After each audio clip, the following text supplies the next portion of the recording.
नमस्कार साथियों, शुभ संध्या। उम्मीद करते हैं कि आप सभी लोग स्वस्थ होंगे, सकुशल होंगे। राजनीति के गलियारों से लगातार जब से 5 राज्यों के चुनाव हुए हैं, बीजेपी को प्रचंड जीत मिली है और बीच में जनता के बीच में ऐसे लगने लग गया है कि अब तो इंडिया गठबंधन बिल्कुल खत्म हो रहा है, कांग्रेस डिमोरलाइज हो रही है, कांग्रेस नेतृत्वहीन हो रही है। तो इसी के बीच में एक बड़ी खबर आती है और वो खबरें कई और नए संदेश और कई नए अंदेशे लेके आ जाती है।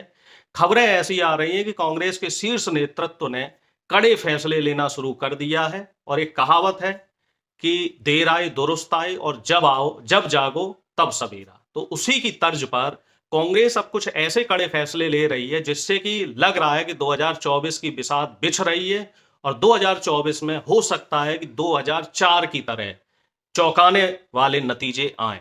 हालांकि मैं कोई भविष्यवक्ता नहीं हूं, मैं सिर्फ अटकलों पे आपको अटकलों की तरफ ध्यान दिलाना चाह रहा हूं जो अभी कांग्रेस के शीर्ष नेतृत्व ने, कांग्रेस के अध्यक्ष खड़गे मल्लिकार्जुन खड़गे जी ने जो बातें, जो फैसले अभी लिए, मैं सिर्फ उन पे आपका ध्यान दिलाना चाहता हूं। मध्य प्रदेश में जहां कमलनाथ के नेतृत्व में चुनाव लड़ा गया, पार्टी हारी क्योंकि राहुल गांधी और कांग्रेस के नेतृत्व ने यह कहा था कि ओबीसी को ज्यादा सीटें दी जाएंगी, लेकिन उस हिसाब से चुनाव नहीं हो पाया। पार्टी ने सबक लेते हुए कड़ा फैसला लिया, नए चेहरों को जगह दी। आप देखते जाइए, प्रदेश अध्यक्ष किसे बनाया? जीतू पटवारी को। युवा हैं, पिछड़ी जाति से आते हैं। मध्य प्रदेश में किसानों का मूवमेंट हुआ था एमएसपी को लेके और तमाम समस्याओं को लेके, उसकी अगुवाई जीतू पटवारी ने करी और लगातार युवाओं के बीच में उनकी लोकप्रियता है। इसके साथ ही नेता प्रतिपक्ष यानी कि सीएलपी लीडर बनाया है उमंग संगार को, जो कई बार के विधायक हैं, मजबूत और अच्छी छवि के नेता हैं, लोकप्रिय नेता हैं, उनको नेता प्रतिपक्ष बनाया है, आदिवासी समाज के हैं। और तीसरी जो चौंकाने वाली बात है वो ये, भिंड की अटेर विधानसभा से हेमंत कटारे को नेता उप सदन बनाया, उप नेता प्रतिपक्ष बनाया है।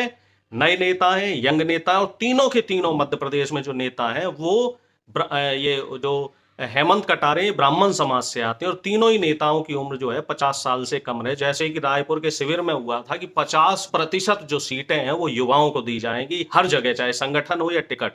तो उससे सबक लेते हुए मध्य प्रदेश में ये कड़े फैसले लिए हैं। इसके साथ ही छत्तीसगढ़ में दीपक बैज, जिनको चुनाव से ठीक पहले प्रदेश अध्यक्ष बनाया गया था, आदिवासी समाज से आते हैं, पढ़े लिखे हैं, युवा हैं, सांसद रहे हैं, उनको, उनका जो कार्यकाल है वो पार्टी आला कमान ने ये बोला है कि इनको अभी थोड़ा और मौका दिया जाएगा। चूंकि युवा है, मौका देना चाहिए, उनको पूरा समय नहीं दिया गया था। दीपक बैज प्रदेश अध्यक्ष बने रहेंगे छत्तीसगढ़ के।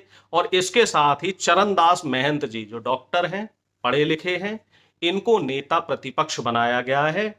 भूपेश बघेल जी को कोई जिम्मेदारी वहां नहीं दी गई है। हो सकता है भूपेश बघेल को शीर्ष नेतृत्व केंद्र में कोई जिम्मेदारी दे। और इसके साथ ही अटकलें ये भी लगाई जा रही कि राजस्थान में भी बहुत बड़े लेवल पे बदलाव होंगे, युवाओं को मौका दिया जाएगा, पिछड़े दलित और आदिवासी समाज के जो नेता हैं उनको ज्यादा से ज्यादा मौके मिलेंगे।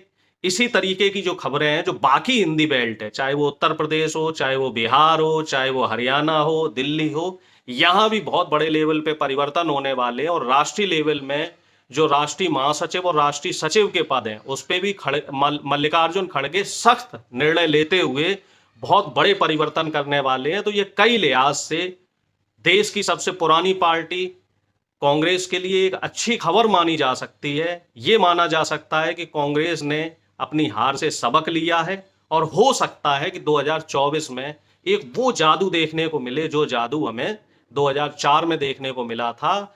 उस समय भी लाल कृष्ण आडवाणी और अटल बिहारी वाजपेयी ने साइनिंग इंडिया और फील गुड फैक्टर जैसे नारे लगाए थे और उनको पटखनी देते हुए कांग्रेस ने इनको धराशायी कर दिया था। इसी तरीके से इस बार प्रधानमंत्री मोदी जो कह रहे हैं कि जब सब लोग फेल हो जाते हैं तो मोदी की गारंटी आती है। तो मोदी की जो गारंटी का एक जो नारा चल रहा है, तो लग रहा है कि कांग्रेस इस बार इनको मोदी की गारंटी का जो नारा है उसको भी पटखनी दे सकती है।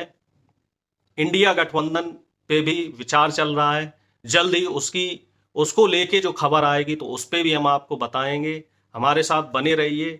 आपको राजनीति के गलियारों से जो जेन्युइन खबर है, जो सही खबर है, वो खबर हम दिखाते रहेंगे। धन्यवाद। आपका दिन शुभ रहे।